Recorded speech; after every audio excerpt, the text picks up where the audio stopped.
This is Polyphonic Press. The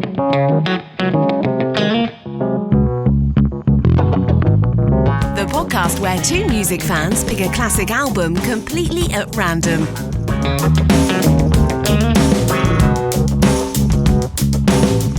All right, hey, welcome to Polyphonic Press. I'm Jeremy Boyd.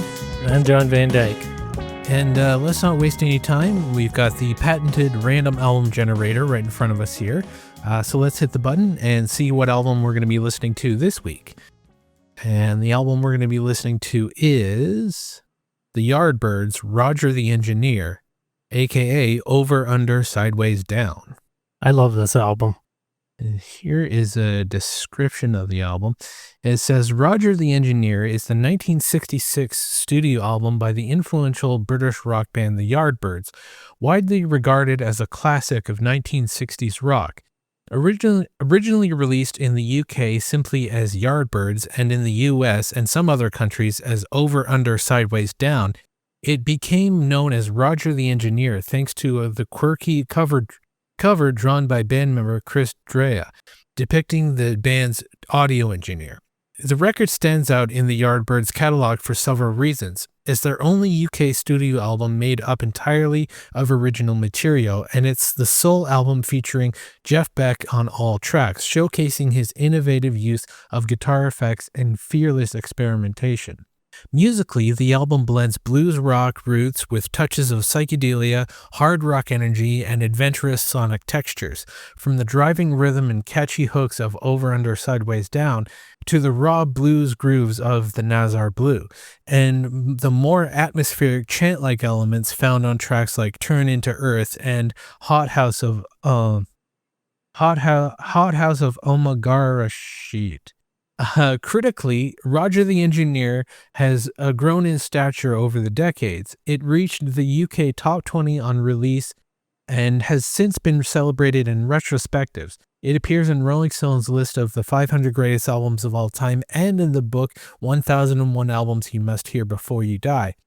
Overall, the album captures the Yardbirds at a creative peak, restless, inventive, and pushing the boundaries of British blues-based rock towards the psychedelic and progressive sounds that would define the second half of the 1960s. All right. So this album was released on the 15th of July, 1966, and the genres are psychedelic rock and blues rock, and it was released on Columbia Records, and it was produced by Simon Napier Bell and Paul Samwell Smith. And if you're listening along, which we do encourage you to do, there are 12 tracks on the album, and side 1 and side 2 split evenly 6 and 6. So the album starts with the song Lost Woman, and side 1 ends with Farewell. So if you are listening along with us, if you want to start the album at Lost Women and pause at Farewell, and we'll have the halfway discussion around that time. But without further ado, so here is Lost Women. So here we go.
Okay, and ending side 1 with Farewell.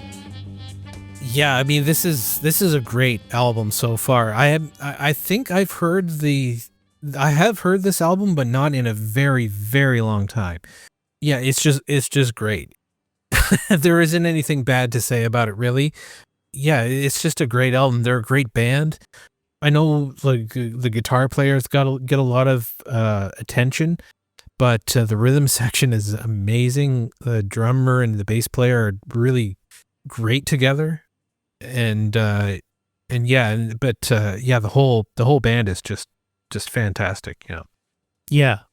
Can't remember the drummer's name, but I know Paul Samuel Smith was the bass player on this particular album anyway. Actually, the two bonus tracks that I've got on my copy of the record, which is printed sometime in the 80s, is actually got Paul Samuel Smith had left the band and Jimmy Page came in on bass.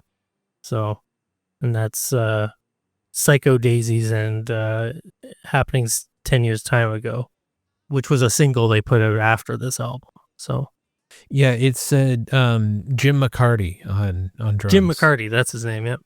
Yeah, they it's just one of those things that like the 60s, there was a lot going on in the 60s that I think a lot of people, maybe a lot of younger people today don't really know quite about. I mean, the elephant in the room obviously is the Beatles. I mean, that band has that band has really stood the test of time, and people that are even younger than us are, hardcore Beatles fans.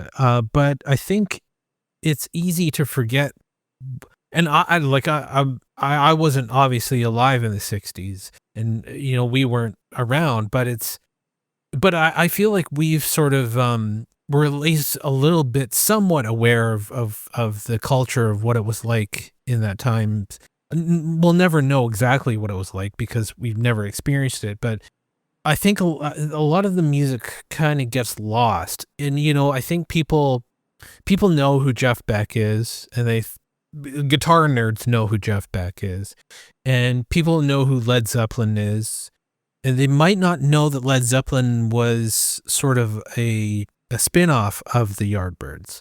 And other than maybe the Beatles and the Rolling Stones, those are the two bands that people really remember from the 60s. And, all the other bands are sort of a little gradually less popular. You got the Who and so on. And there was the pop side of the stuff. And well, the Rolling Stones were a little more bluesy than the Beatles. The Beatles were more of a pop kind of thing. Although they were more like an R&B.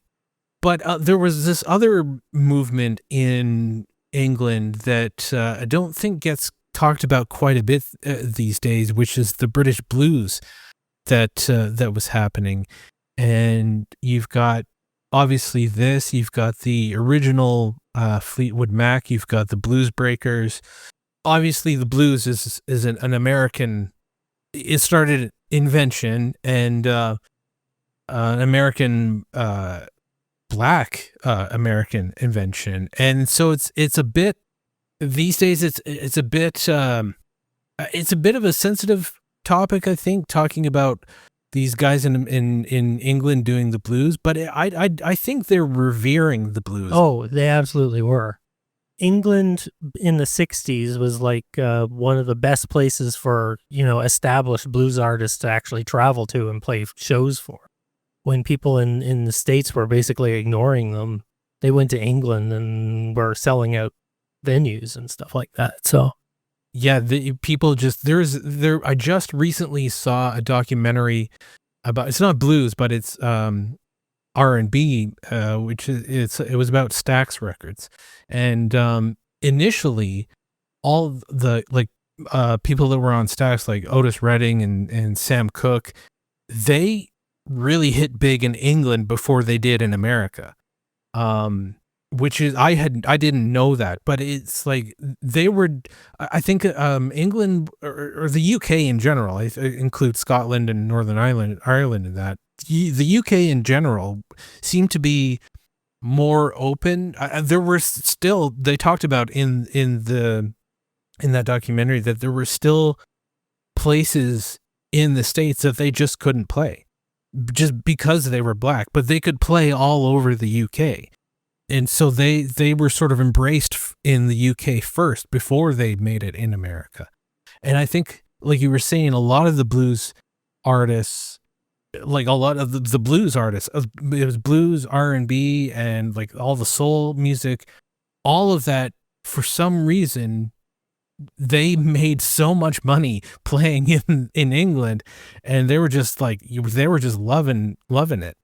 Jeff Beck or Eric Clapton playing blues music is not coming from a place of, well, I can do that better. It's like they love this music and they want to be part of it, and they're very they're very reverent of it. Yeah, even down to the instruments they chose, like famously Eric Clapton's Les Paul that he played on the Blues Breakers album. He got the Les Paul specifically because he wanted to get a similar sound to what Freddie King did in the early 60s with his Les Paul. But his Les Paul had P90s in it, and Eric Clapton's had the humbuckers, which famously became the very expensive guitar it was. Yeah, the 59 Les Paul. 59, 60, 58, 59, and 60 Les Pauls, which were basically ignored when they first came out. Nobody knew what to do with them until, guys in England decided that they were going to do something with them. And now those guitars they're worth all. I wouldn't be surprised if they were going for $1 million now. I know a couple of years ago they were going for about $700,000. It's a little insane, but I kind of understand where it comes from because it's just a sound that is really hard to replicate. I mean, you can get guitars. I mean, it took until, I don't know, the late 70s and very early 80s until Gibson actually started doing a proper reissue of those guitars. I mean, obviously the lead guitarist on here is Jeff Beck. Did he have a Les Paul, or what was he using? Because I know he used a Stratocaster at one point. He used a Stratocaster a lot in the 70s, but on this one he actually had a Telecaster that he used, which was sort of modified, but it still had the same pickups in it. So he used that, but I think his main guitar around this period was actually I think it was a 59, or I think it's a 59 Les Paul. Pretty sure he used one in the Nazar Blue. And probably Rack My Mind. Well, I mean, I think the guitar solo in the Nazar Blue is incredible, and I think you could only do that with a Les Paul. That sustain. Well, that sustain on that one part, yeah, that one note that he just kind of carried and then bent and then.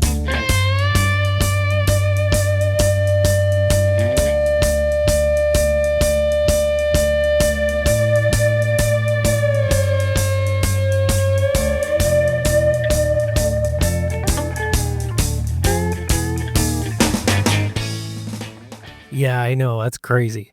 Yeah. Don't know how he did that. Probably a lot of compression and just the sustain of the Les Paul. It's Jeff Beck.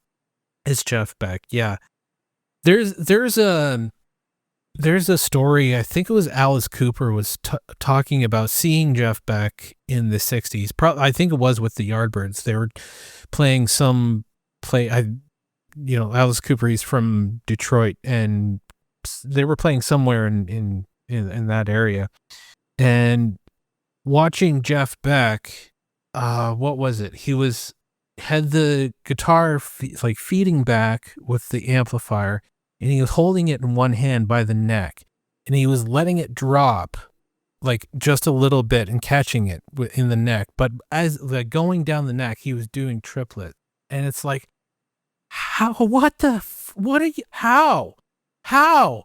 But he would do tricks like that all the time, and it was incredible to watch him do all this stuff.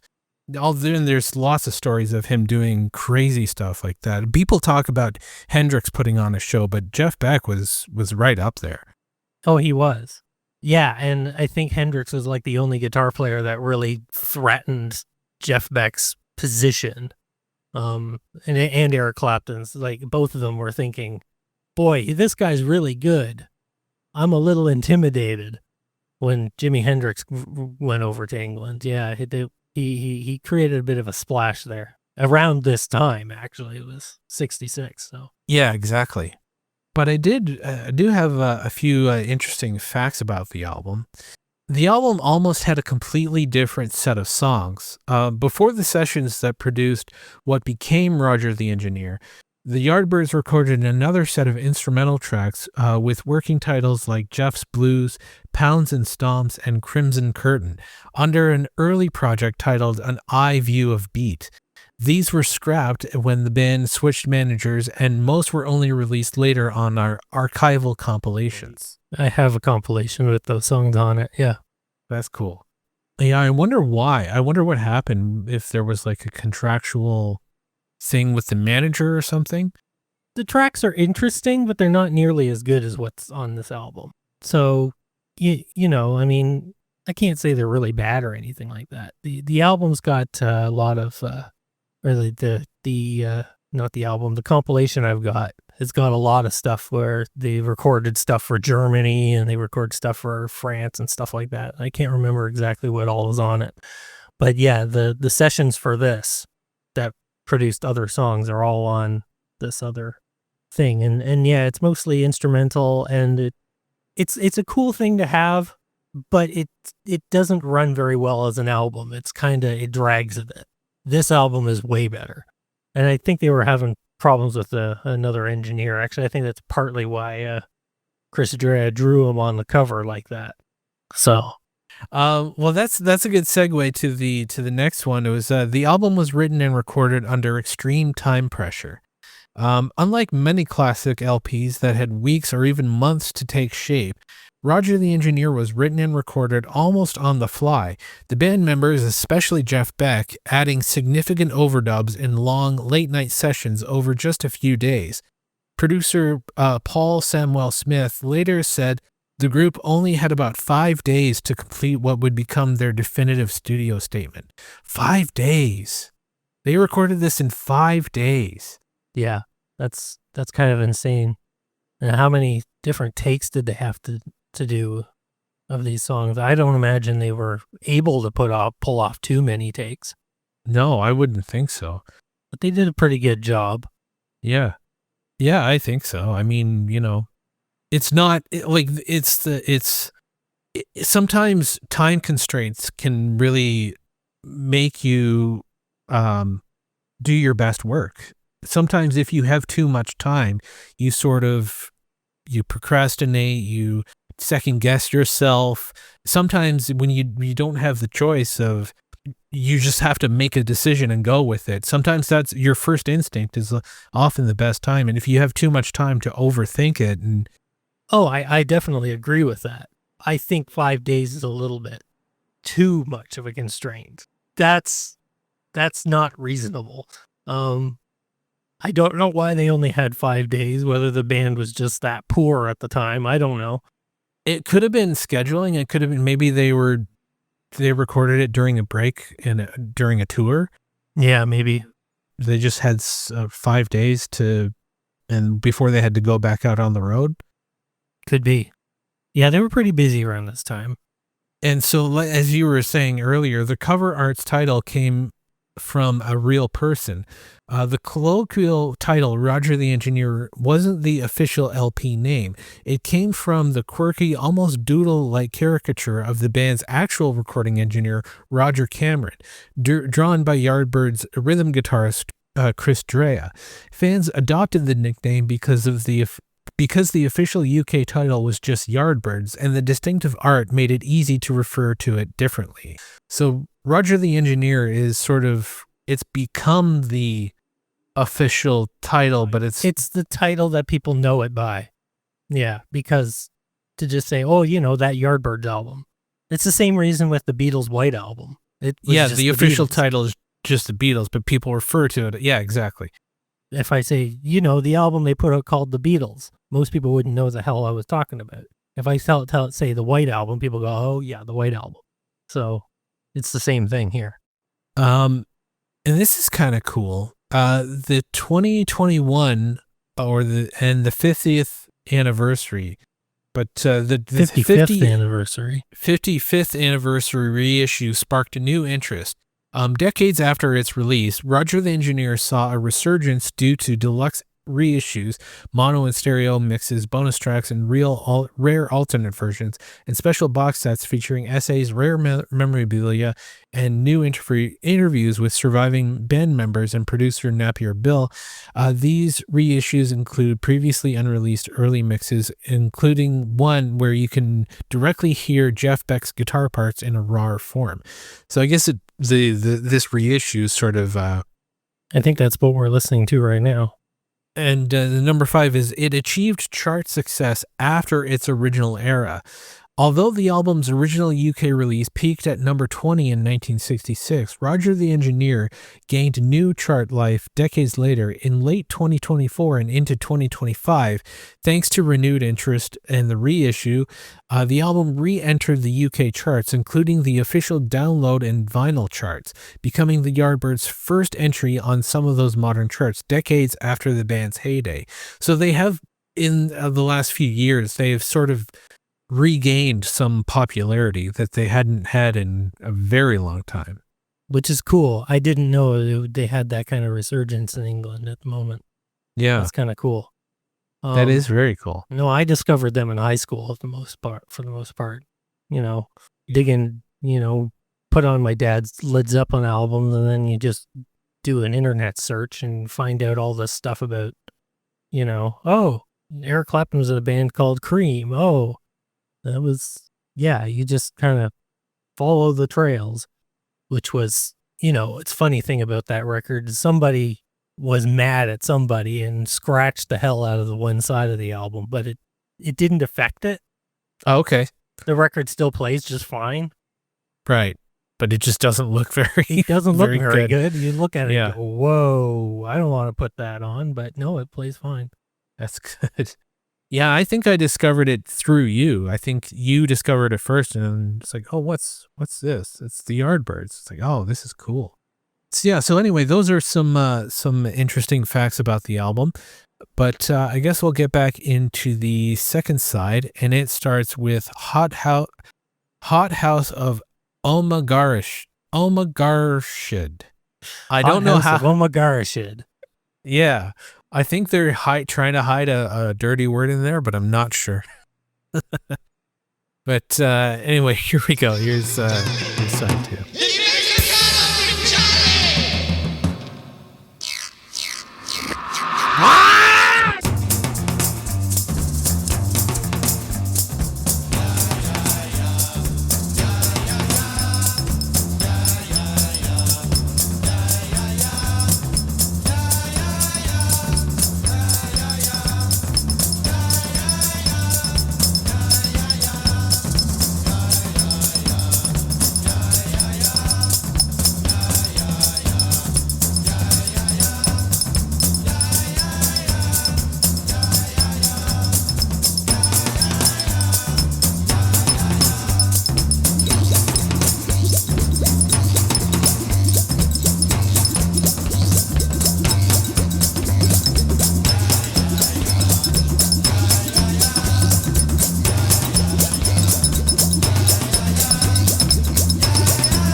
Okay, and ending the album with Ever Since the World Began. Yeah, I mean, this is a great album. There's really nothing bad I can say about it. It's I think every song is really interesting. It's pretty amazing that they recorded this whole thing in 5 days.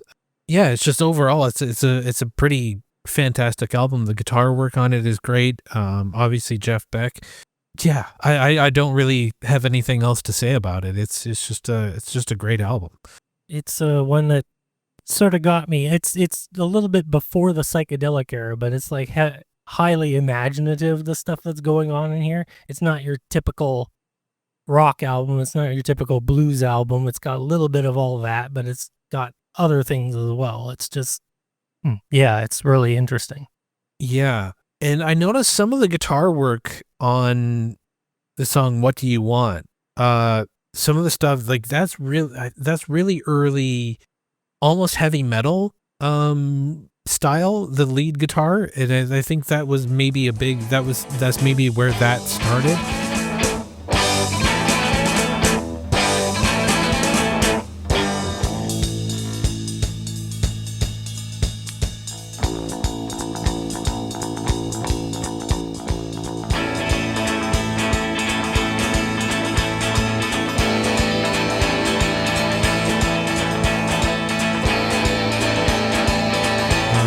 That sort of trill sort of style of playing. Yeah, well, Jeff Beck, was an influence on guys like Tony Iommi and a bunch of other ones in the really, proto-punk or proto-metal scene in the very early 70s. So, yeah. Yeah, so that's very influential. So that was really cool. And that's the earliest instance that I can think of that kind of guitar playing. I mean, I know Hendrix would do that, pretty soon after this, but still, this is still early 1966, so it's the beginning of that sort of era of big guitar, and that the guitar hero era of rock. Yeah. But yeah, that's a great example of that. But there, like, you're right. It's not just a guitar album.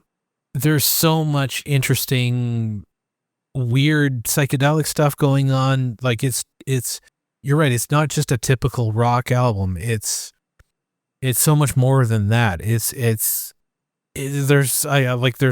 think hear a lot of progressive rock influence on this, or from this anyway. Yeah, it's just kind of, it's got everything really. So having said that, and this might be tough, but what would be your 3 highlights on the album? Yeah, it is tough. I've always liked Lost Woman. I like the James Gang's cover of that song too. Is really good. Joe Walsh's guitar work on that is really good. If anybody'd find that somewhere. But yeah, the one on this album is still a fantastic song. That's where it came from. Ever Since the World Began's always been really good to me. I like that song. And oh geez. Yeah, I don't know what's gonna make my third. I don't know. Let's see here. I'll say the Nazar Blue. That's pretty good.